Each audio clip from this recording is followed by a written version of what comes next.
रामकृष्ण हरी. दैनिक दिव्य लोकप्रभा संत वचने चालावे या सदरामध्ये मी हरिभक्त परायण सौभाग्यवती अर्चना हेमंत नेवकर आपल्या सगळ्यांचं स्वागत करते.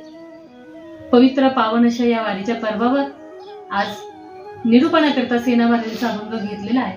सेना महाराज म्हणतात, घेता नाम विठोबाचे पर्वत जळती पापाचे, ऐसा नामाचा महिमा वेद शिनला झाली सीमा, नामे तारीने अपार महापापी दुराचार, वाल्या कोळी ब्रह्महत्यारे नामे तारीला निर्धारी, सेना बैसला निवांत विठ्ठल नाम उच्चारित, विठ्ठल नाम उच्चारित.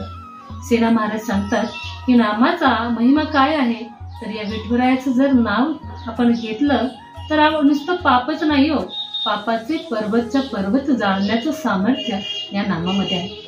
कधी जाणतेपणे कधी अजाणतेपणे आपल्या हातून जर कोणाचं मनही दुखावलं गेलं तर ते होणारं एक पापच आहे.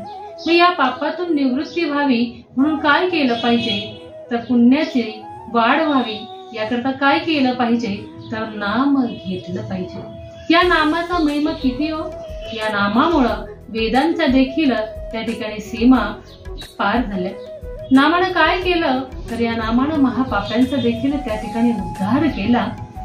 पुराणामध्ये सांगितलं गेलं की वाल्या कोळी याचं ब्रह्महत्येचं पाप देखील या नामानं दूर झालं आणि वाल्या कोळीचे वाल्मिकी ऋषी झाले. सेना महाराज सांगतात, माझ्या आयुष्यामध्ये मी काय केलं असेल, तर माझं रोजचं काम करत असताना मी त्या ठिकाणी भगवंताचं नाम घेतलं, विठ्ठल नाम उच्चारित या ठिकाणी भगवंताची प्राप्ती करून घेतली. हे नामाचं सामर्थ्य सेना महाराज या अभंगात सांगतात.